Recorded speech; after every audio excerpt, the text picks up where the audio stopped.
ኢትዮጵያ ስኬቶችን እያስመዘገበችባቸው ካሉ ዘርፎች መካከል ዲፕሎማሲው አንዱ ሆኖ ይቀመጣል። ሀገሪቱ ከምታከናውናቸው የልማት እንቅስቃሴዎች ባሻገር ዓለም አቀፍ ጉባኤዎችን ማስተናገድ ብሎም ታላላቅ የሀገራት መሪዎች ለይፋዊ የስራ ጉብኝት የሚያቀኑባት ሆናለች። በ2018 ኢትዮጵያን ለመጎብኘትና የሁለትዮሽ አጋርነታቸውን ለማጠናከር ፍላጎት የሚያሳዩ ሀገራትም እየተበራከቱ ይገኛሉ።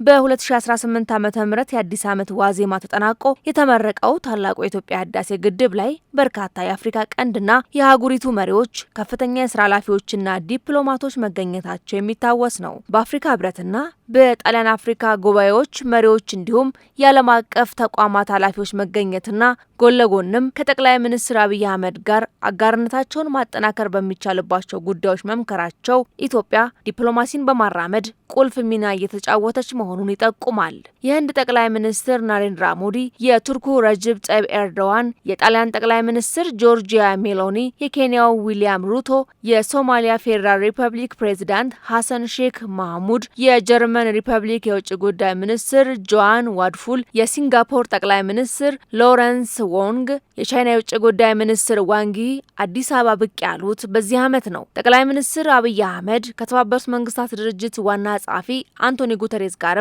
ውይይት ማድረጋቸው የሚዘነጋ አይደለም።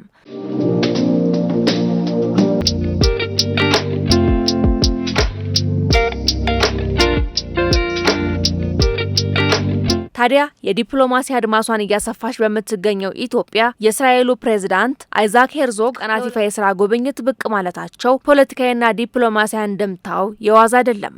በጉብኝቱ ፕሬዝዳንት ሄርዞግ ከኢፌዴሪ ፕሬዝዳንት ታዬ አጽቀሥላሴና ከጠቅላይ ሚኒስትር አብይ አህመድ ጋር ውይይት ያደርጋሉ ተብሎ ይጠበቃል። የፕሬዝዳንቱ ጉብኝት በእስራኤልና ኢትዮጵያ ሕዝቦች መካከል ያለውን ታሪካዊ የወዳጅነት ትስስር የሚያንጸባርቅ ነው ተብሎለታል። በሀገራቱ መካከል ያለውን ትብብር እንዲሁም በአፍሪካ ሀገራት ጋር ሰፊ ትብብርን በማጠናከር ረገድ ትልቅ ምዕራፍ ይከፍታል የሚል ተስፋም ተጥሎበታል።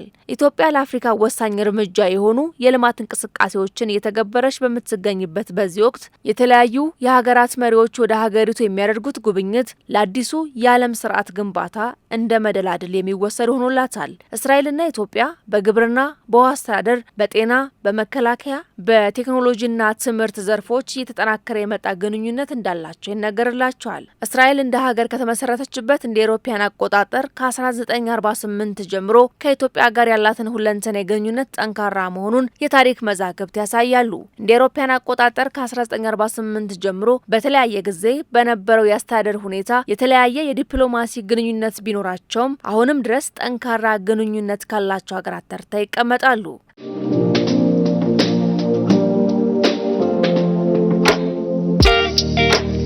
እስራኤል በመካከለኛው ምስራቅ እንደመገኘቷና ከምዕራቡ ዓለም ጋር ጠንካራ የዲፕሎማሲ ትስስር ያላት ሀገር መሆኗ ኢትዮጵያ ለምታነሳቸው ዓለም አቀፋዊ ጥያቄዎች ተሰሚነት ቁልፍ ሚና ይኖራታል። በጤናው ዘርፍ በርካታ እስራኤላውያን የሕክምና ባለሙያዎች ልምድ ለማጋራት ወደ ኢትዮጵያ ይመጣሉ።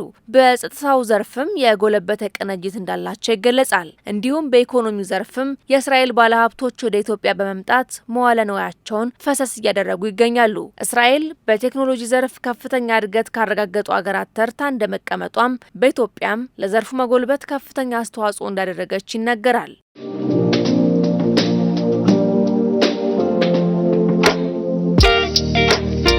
እስራኤል ከምስረቷ ወዲህ የተለያዩ የዲፕሎማሲ ስራዎችን በመስራት በአፍሪካ ቀንድ ፖለቲካ ውስጥም ተሳትፎ ማድረግ ላይ ትገኛለች። በዚህም የሀገሪቱ ፕሬዝዳንት ወደ ቀጠናው ብቅ ማለት አዲስ አበባ ከመካከለኛው ምስራቅ ሀገራት ጋር ያላትን ብርቱ የዲፕሎማሲ ትስስር ይጠቁማል። በተለይ በአፍሪካ ቀንድ ፖለቲካና በቀይ ባህር ላይ ግብጽ ኢትዮጵያ መውጫ መግቢያ እንዳይኖራት ለማድረግ የምትሄድበትን የዲፕሎማሲ ርቀት ለመግታት የኢትዮጵያ መንግስት የግንኙነት አድማሱን እያሰፋ የህዝቡን ብሔራዊ ጥቅም ለማስከበርም እንዲህ አይነቱ ጉብኝት ቁልፍ ሚና ይኖረዋል ተብሏል። ከህንድ ውቅያኖስ ኤደን ባህረ ሰላጤ፣ ከበብል ኤል መንደብ እስከ ቀይ ባህር የግብጹ ሲዩዝ ቦይ ድረስ ካይሮ ካልተቆጣጠርኩት በምትልበት ቀጠና ላይ ኢትዮጵያ ብርቱ ዲፕሎማሲን እየተከተለች መሆኑን ያሳያል።